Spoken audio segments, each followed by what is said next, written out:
रह गई बात जहाँ तक कि मैंने कम मात्रा में अनाज देने का, तो आप जान लीजिए कि किसी बोड़ा को किसान के घर से आ रहा है, तो वहां से गाड़ी पर लोड हुआ, ट्रैक्टर पर चाहे कहीं, फिर वो आ गया ट्रैक पर, रेलवे के ट्रैक पर आया, ट्रैक से उतार करके रास्ता में चला, फिर जिस जिला में जाना है अब ट्रैक से उतार करके फिर ट्रक पर लोड हो रहा है, फिर एसएफसी सीएमआर गोडाउन में गया, सीएमआर गोडाउन से एसएफसी गोडाउन में गया, एसएफसी गोडाउन के बाद में फिर डीलर के पास गया। ऐसी स्थिति में कुछ ना कुछ बोड़ा जो है स्वाभाविक है कि कट फट इस सब के कारण से कुछ कम रहता है, लेकिन आज की डेट में वो बात नहीं है कि उनको कम दिया जा रहा है। 50 केजी का बोड़ा तो है ही, सब वजन के हिसाब से लोग ले रहे हैं। डीलर कोई अब ऐसा नहीं रहा कि कम लेगा। अब डोर स्टेप डिलीवरी के माध्यम से उनके पास काटा करके काटा जाता है और उसे काटा करके अपना वजन से भी लोग लेता है। देखिए, हम गए थे अभी जमुई से भी अभी आए हैं हाल में, और इसके पहले हम अधौरा भी गए थे, क्योंकि अधौरा हम गए हुए नहीं थे, तो अधौरा में हमने गया, उसमें सब देखा। हम आंगनबाड़ी केंद्र पे भी गए, मध्याह्न भोजन तो उसमें बंद था। वहाँ आदिवासियों का एक स्कूल है अधौरा में जी, वहाँ भी हम जाकर के हमने देखा सब कुछ। और पीडीएस डीलर के 2 दुकानों पर हमने गया, इकट्ठे 2 दुकान थे। वहाँ सबसे बड़ी समस्या नेटवर्क की है।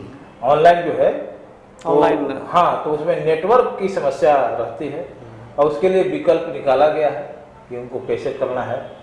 और हम समझते हैं कि रोड इतना है बढ़िया अधौरा में, चाहे फिर इसके बाद में जमुई के इलाके में भी जंगली क्षेत्र है, पहाड़ी क्षेत्र है, तो हमारे पास आवागमन के जो साधन है जी वो सब फिट फाट है। और लोग वहाँ भी कोई उस टाइप की शिकायत नहीं किया कि राशन नहीं देता है। नेटवर्क की शिकायतें थी, लेकिन उसके समाधान है कि यदि नेटवर्क नहीं रह रहा है, ऐसी स्थिति में मैनुअल उसको वितरण कर देना है। नमस्कार, बुलेटिन ऑफ बिहार में आपका स्वागत है। आज हम बात करेंगे एक खास मेहमान से। नाम हुआ इनका विद्यानंद विकल जी। बिहार खाद्य एवं उपभोक्ता संरक्षण के चेयरमैन हैं, यानी कि बिहार स्टेट फूड कमीशन के चेयरमैन हैं विकल जी। विकल जी, आपका बहुत बहुत स्वागत है हमारे चैनल में आने के लिए। सारे दर्शकों को मेरी तरफ से अभिनंदन है, सलाम है जी। विकल जी, एक बड़ा बिहार सरकार का, क्या पूरे भारत सरकार का अभिन्न अंग है आपका जो ये कमीशन है, और इससे जुड़े जो मुद्दे हैं वो आम लोगों को पता चल ही नहीं पाता है।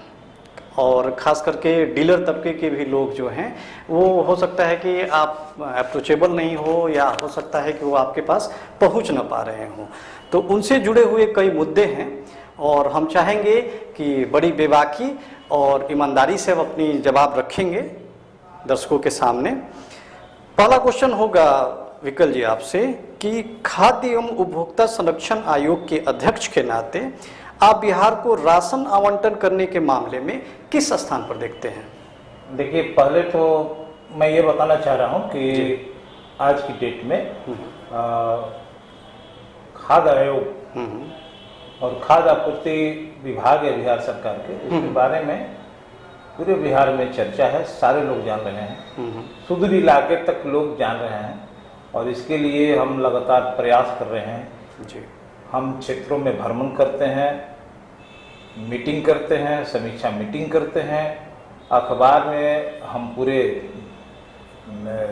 प्रेस कॉन्फ्रेंस के माध्यम से जिला के जो स्थिति है वो सभी के पूरा डिटेल्स डाटा में मीटिंग के बाद में जो हमारे सामने आता है मैं बता रहा हूँ, और बड़ी बड़ी खबरें अखबार में छप रही है जी। और आज के डेट में आयोग और खाद्य आपूर्ति और राष्ट्रीय खाद्य सुरक्षा जो अधिनियम है जी, उसके बारे में आम लोग जान चुके हैं। अब जहाँ तक रह गई बात कि खाद्यान्न पहुँचाने की, खाद्यान्न के जो पोषाहार स्कीम है जी, उसको आम लोगों तक ले जाने का, तो मैं आपको बताना चाह रहा हूँ कि बिहार में 8,75,00,000 से ज़्यादा पीडीएस के उपभोक्ता हैं और इनको खाद्यान्न पहुंचाने के लिए 55,000 लगभग डीलर हैं जी। और ये सारे उपभोक्ताओं को इसमें दो तरह के कार्ड धारी हैं, एक पीएचएस हैं और दूसरे अंत्योदय हैं। अंत्योदय वाले को 2 रुपये किलो के दर से गेहूं 10 किलो और 3 रुपये किलो के दर से 25 किलो उनको चावल मिलता है। इसी टाइप से ठीक पीएचएस जो राशन कार्ड धारी हैं उनके पर यूनिट रेट तो यही रहेगा, लेकिन 5 किलो उनको मिलता है, जिसमें 4 किलो चावल और 1 किलो गेहूं आज के डेट में मिल रहा है जी। तो अभी जो है एक प्रबंध ये भी किया गया कि ई-पॉस के माध्यम से विजन टेक कंपनी है हैदराबाद से पूरा एनआईसी के माध्यम से कंट्रोलिंग हो रहा है और ई-पॉस के माध्यम से लोगों को खाद्यान्न दिया जा रहा है। आज की डेट में कोई डीलर यदि चाहे कि ई-पॉस पर हम ठेपा लगाए हुए बिना, अंगूठा लगाए हुए बिना और खाद्यान्न बेच दें, संभव नहीं है। इसलिए आज की डेट में सस्ते दर पर खास करके मुख्यमंत्री नीतीश कुमार जी ने जो अपना स्कीम चला रखा है वो सारे लोगों को मिल रहा है। एनएफएसए के माध्यम से 5 किलो प्रत्येक यूनिट पर सस्ते दर पर अनाज और पीएमजेकेवाई का 5 किलो फ्री, ये सब स्कीम नीचे तक जा रहा है और लोगों को खाद्यान्न मिल रहा है, पर्याप्त खाद्यान्न मिल रहा है। जी। अब चूंकि कई राशन कार्ड को सरकार रद्द कर रही है, क्या आपके आयोग को भी परेशानी झेलनी पड़ रही है?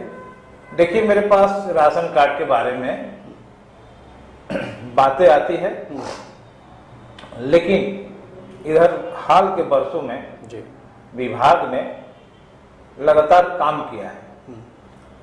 अब हमारे पास जो बातें आ रही थी निकल करके, उसमें एक तो यह भी था कि फर्जी राशन कार्ड धारी हैं। दूसरा, वैसे भी बात आ रही थी सामने, वैसे लोग भी सामने आते थे जिनका अभी तक राशन कार्ड नहीं बना था। और लॉकडाउन के टाइम में कोरोना फर्स्ट में तो वो बड़े पैमाने पर आधार कार्ड के द्वारा जो है राशन का वितरण किया गया। हमारे पास अभी बात निकल के आई कि एक पहचान राशन कार्ड भी चाहिए, जिनको राशन सिर्फ नहीं चाहिए, एक पहचान के तौर पर राशन कार्ड चाहिए। और यह भी प्रस्ताव था कि यदि ये रहता है डाटाबेस है तो प्रकृति आपदा के समय में यदि राहत देना हो तो वैसे लोगों को राशन माने उस आधार पर दिया जा सकता है, नहीं तो पहचान के तौर पर रहेगा। मैं आपको बताना चाह रहा हूं कि विभाग ने, सरकार के खाद्य एवं उपभोक्ता संरक्षण विभाग ने अभियान चलाया है पिछले मई और जून में, और कुल मिलाकर के 4 बिंदु पर राशन कार्ड धारियों को चिन्हित किया गया है। एक, जिनका मृत्यु हो गया है और उनके मशीन से नाम डिलीट नहीं हुआ था, तो उनका चिन्हित करके मृतक जो उपभोक्ता थे उनको नाम को डिलीट किया गया। वैसे राशन कार्ड जिसमें लड़कियां थी लेकिन शादीशुदा होने के बाद में चली गई ससुराल में, तो वैसे लोगों को अब राशन कार्ड से उसको भी चिन्हित करके हटाना था, क्योंकि ससुराल में भी उसको राशन कार्ड चाहिए। तो वह, और सबसे बड़ी बात कि जो लोग नौकरी में थे, राशन कार्ड धारी थे लेकिन नौकरी में चले गए, बिजनेस में जाकर के वो रिटर्न जमा कर रहे हैं, और जो लोग धनी मनी हैं शहर चाहे ग्रामीण क्षेत्र के, और वो भी राशन कार्ड बना लिए थे, ऐसे लोगों को चिन्हित करके राशन कार्ड को डिलीट करने का, रद्द करने का एक अभियान चला था। और हम लोग देखे बहुत सारे मास्टर सर्विस सेक्टर के लोगों ने हमसे सलाह लिया, हमने कहा कि जितना जल्दी हो सके आप अपना नाम हटवाइए, राशन कार्ड को आप रद्द करवाइए। और अभी डाटा तो पूरा सामने नहीं आया है, अलग अलग जिला का डाटा मेरे पास है, लेकिन हम समझते हैं कि लाखों, कई लाख जो है राशन कार्ड इस टाइप के डिलीट हुए हैं नाम, और रद्द भी हुए हैं। दूसरी बात है कि अभी विभाग ने सीधे तौर पर अब कोई दूसरा तरीका नहीं, बल्कि अपने यहाँ नए राशन कार्ड के लिए आवेदन आमंत्रित कर रहा है। और हम आपको बताना चाह रहे हैं कि पिछले लॉकडाउन के टाइम में जीविका के माध्यम से लगभग 33 लाख राशन कार्ड नहीं बने थे, जिसका आधार सीडिंग भी हुआ है। आधार सीडिंग के मामले में जो बिहार है वो नंबर 1 पर है देश के पैमाने पर। तो अभी ऑनलाइन सिस्टम है।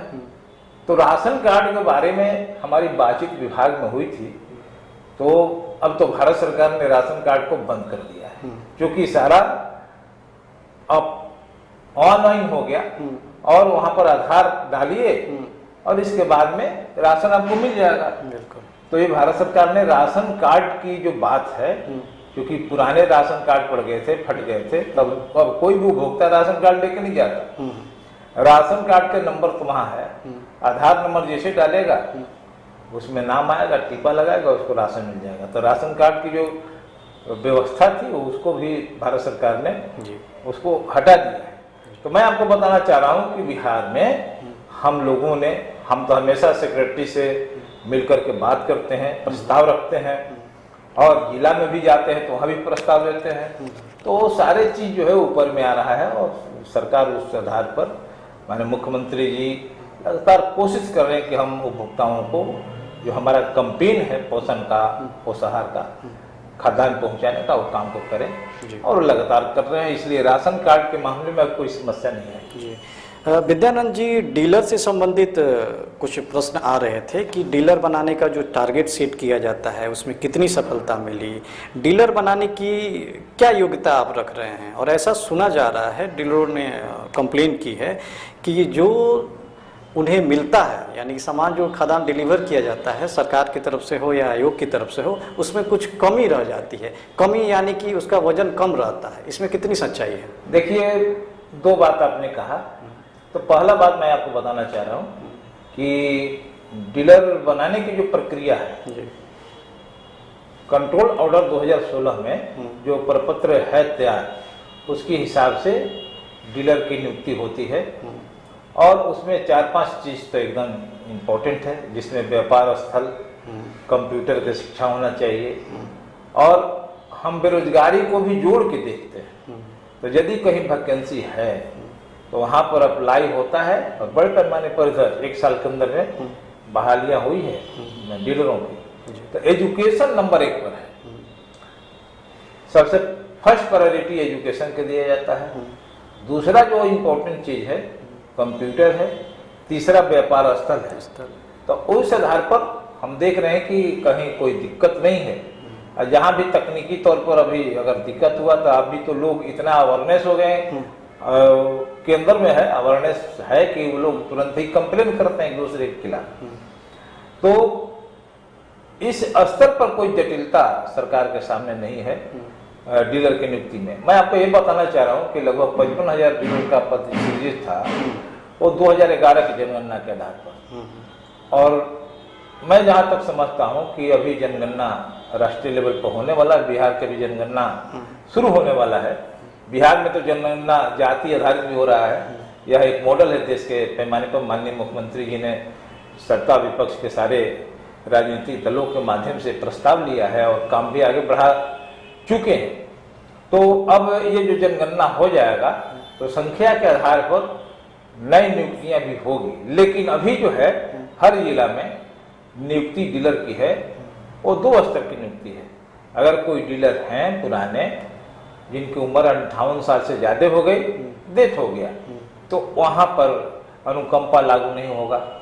तो ऐसे जो पुराने डीलर हैं वो अगर डेथ हुआ नेचुरल तो उनके जगह पर ये नियुक्ति होगी। दूसरा, अगर कोई डीलर गलती करते हुए पकड़ा गया वितरण में और यदि उसका कैंसिल हो गया, रद्द हो गया और हाई कोर्ट तक भी गया, डीएम, कमिश्नर, इसके बाद में हाई कोर्ट से भी यदि उसका रद्द हो गया, ऐसी स्थिति में वहां पर नियुक्ति होगी, वहां पर बहाली होगी। शेष जगहों पर तो अनुकंपा है, अनुकंपा के आधार पर भी बड़े पैमाने पर डीलरों की माने नियुक्ति अभी हुई है। तो हम देख रहे हैं कि डीलर के नियुक्ति के मामले में कोई समस्याएं सरकार के सामने नहीं है, आयोग के सामने कुछ नहीं आया है। और जहां कहीं भी छोटा मोटा चीजें दिखाई पड़ती है आयोग उस पर पहल करता है, अब विभाग उसको माने अनुपालन कर लेती है, प्रस्ताव के आलोक में काम करती है, इसलिए वहां पर कोई रुकावट नहीं है। रह गई बात जहाँ तक कि मैंने कम मात्रा में अनाज देने का, तो आप जान लीजिए कि किसी बोरा को किसान के घर से आ रहा है, तो वहां से गाड़ी पर लोड हुआ, ट्रैक्टर पर चाहे कहीं, फिर वो आ गया ट्रैक पर, रेलवे के ट्रैक पर आया, ट्रैक से उतार करके रास्ता में चला, फिर जिस जिला में जाना है अब ट्रैक से उतार करके फिर ट्रक पर लोड हो रहा है, फिर एसएफसी सीएमआर गोडाउन में गया, सीएमआर गोडाउन से एसएफसी गोडाउन में गया, एसएफसी गोडाउन के बाद में फिर डीलर के पास गया।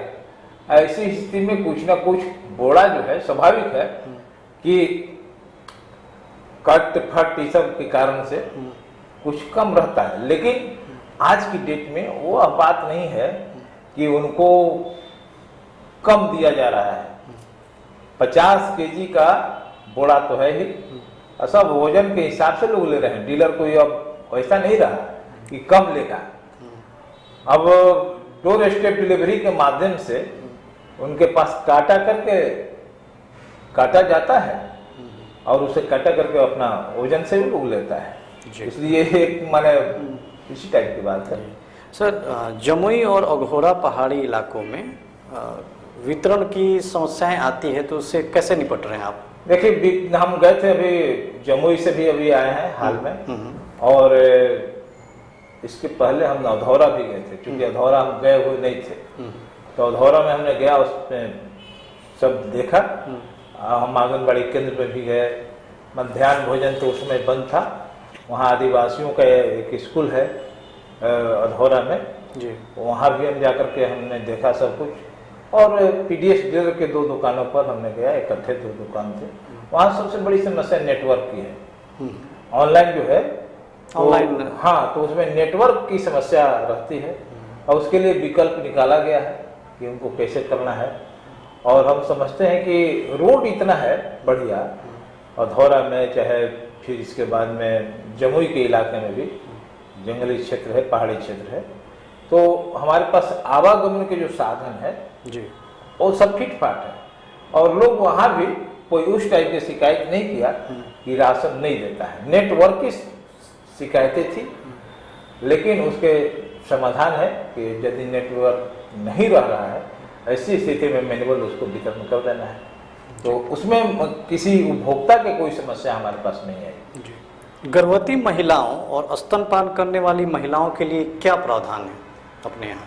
देखिए, मैं आपको बताना चाह रहा हूँ कि राष्ट्रीय खाद्य सुरक्षा अधिनियम 2013 के तहत कुपोषण के खिलाफ पोषाहार अभियान है, जिसमें पीडीएस भी है, इसके बाद में आईसीडीएस में आंगनबाड़ी है, मध्याह्न भोजन है, और बिहार में एक और अभियान माननीय मुख्यमंत्री जी चला रहे हैं, वो दूसरे प्रदेशों में नहीं है।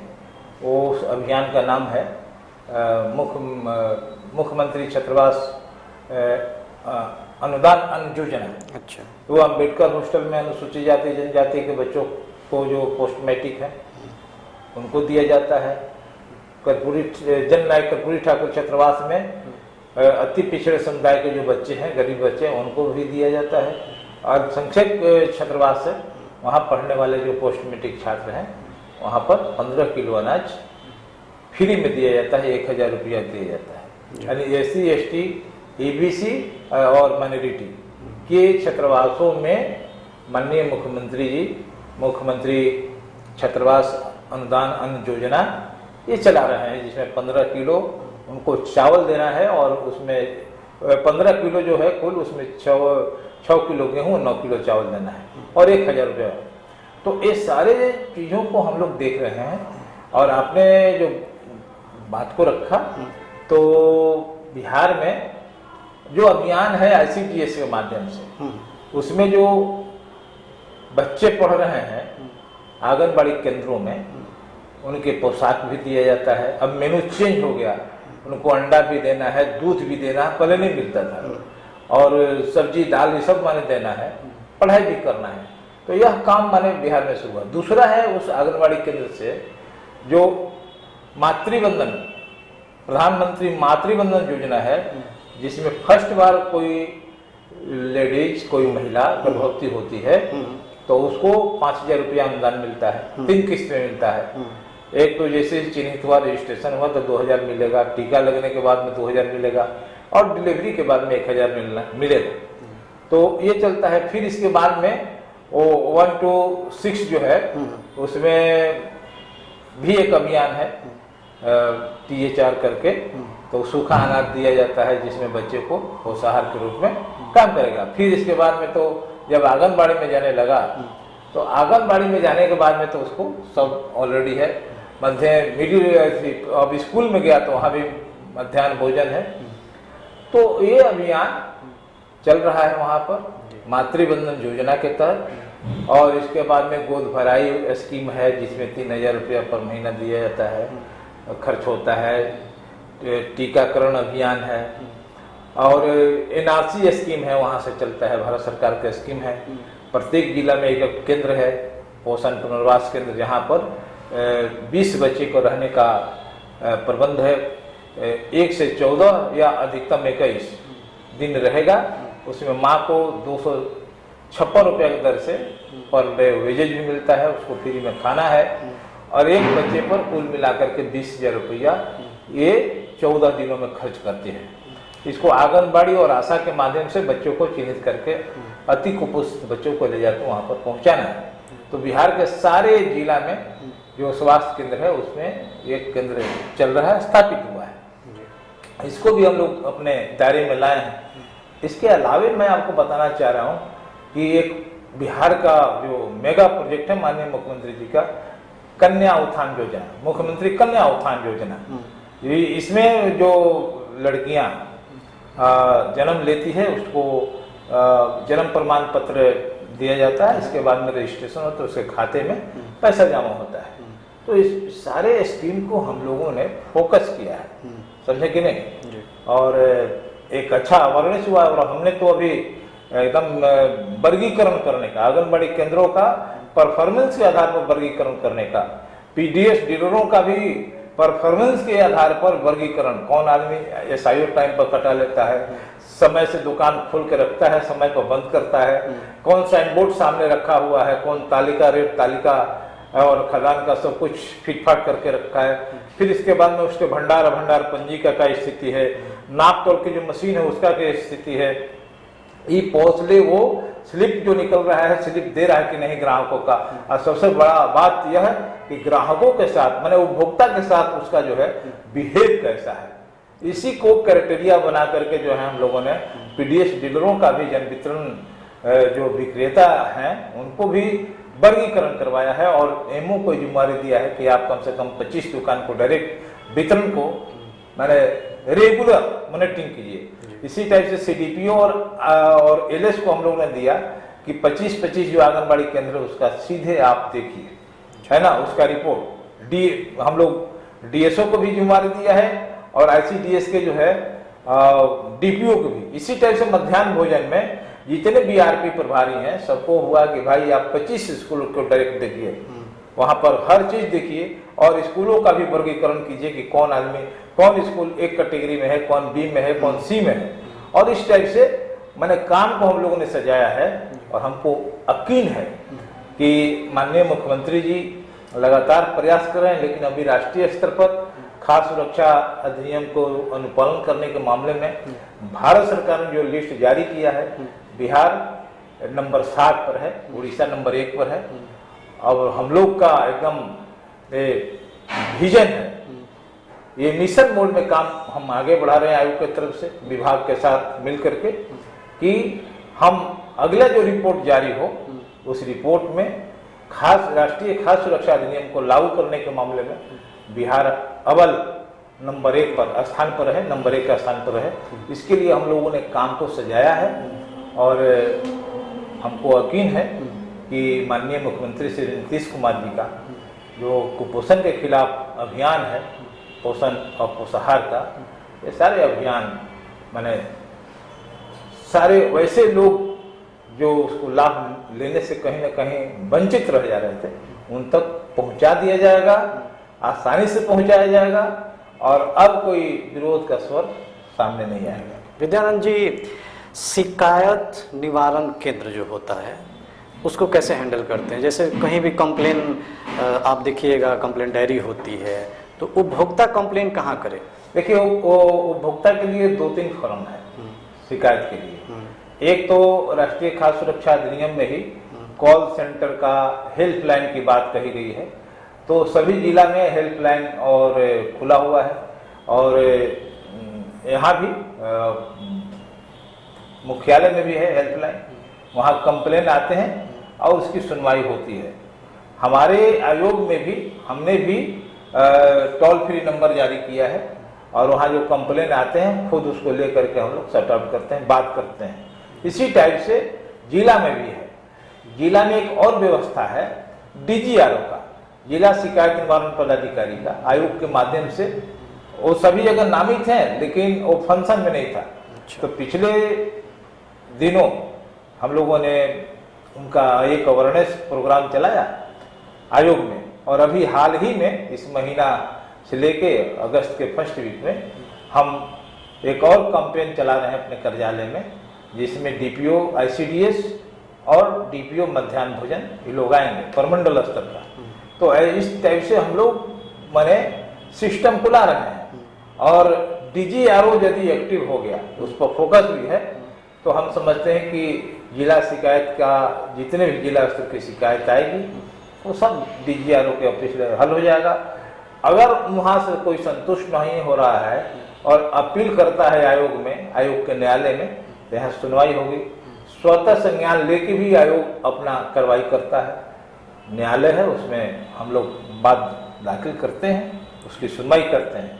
तो हम देख रहे हैं कि जो वो प्रावधान है राष्ट्रीय खाद्य सुरक्षा अधिनियम के बिहार में लागू है। अब हम लोग का लिए एक अनुसरण समिति है, उसकी मीटिंग रेगुलर करने पर फोकस है। अगर हो जाता है तो बहुत अच्छा हो जाएगा। खाद्य सुरक्षा भत्ता जो होता है क्या बिहार में उपलब्ध है? खाद्य सुरक्षा भत्ता तो नहीं है यहाँ पर, इसलिए कि हम जब खाद दे रहे हैं तो भाता का जरूरत है। हम तो सस्ते दर पर अनाज दे रहे हैं उपभोक्ता को, तो अब भाता की जरूरत नहीं। और फिर अगर डीलर हैं तो उनको 70 रुपया कमीशन मिलता है, पर केजी 70 पैसा है, क्विंटल पर 70 रुपया हुआ तो कमीशन है, बल्कि उनका कमीशन बढ़ने वाला भी है। अब 90 हो जाएगा। नहीं, कुछ ऐसा सुना गया था खाद्य सुरक्षा भत्ता जो होता है कि मान लीजिए हम किसी को खाद्यान्न नहीं पहुंचा पाते हैं, तो उस तरह की बात ना, ऐसा एक्ट में कोई प्रावधान नहीं। एक्ट में ही प्रावधान है कि आपको सूखा और मोटा अनाज देना है। हम लोग दे रहे हैं, और पिछले बार आपको मैं बता रहा हूँ कोरोना में 2020 में NFSA के 5 किलो देने के साथ साथ PMJKY का 5 किलो फ्री दिया गया। आत्मनिर्भर भारत के तहत जो है, जो बाहर से हमारे साथी मजदूर लोग आए थे, उनको भी हम लोग ने 2 महीना 5-5 किलो अनाज दिया, और 2 महीना तक हम लोग दाल, चना की दाल अथवा चना ये भी वितरण किए थे। तो अनाज ही वितरण करने की बात है, भत्ता की बात नहीं है। इसलिए हम लोग का फोकस अनाज पर है, समय पर पहुंचे। हाँ, एक बात और मैं बताना चाह रहा हूँ कि अभी बिहार में फोर्टिफाइड राइस, पोषण युक्त राइस PDS में, मध्याह्न भोजन में, ICDS में, अम्बेडकर छात्रावास में, जननायक कर्पूरी ठाकुर छात्रावास में, अल्पसंख्यक छात्रावास में, सभी जगह फोर्टिफाइड राइस जाएगा। और ये विटामिन युक्त राइस है। तो यह एक बात हुई।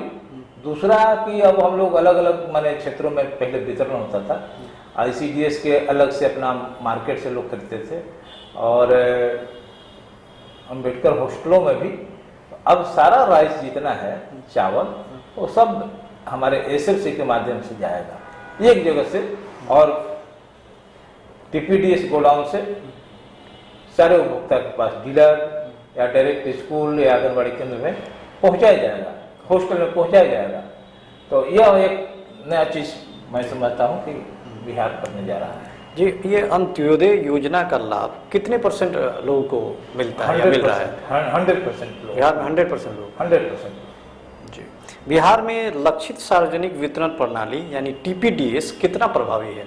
देखिए, ये जो है ना 100% प्रभावित है जी, इसलिए कि कहीं गोडाउन में कोई खाद्यान्न बच नहीं रहा है, समझे ना जी।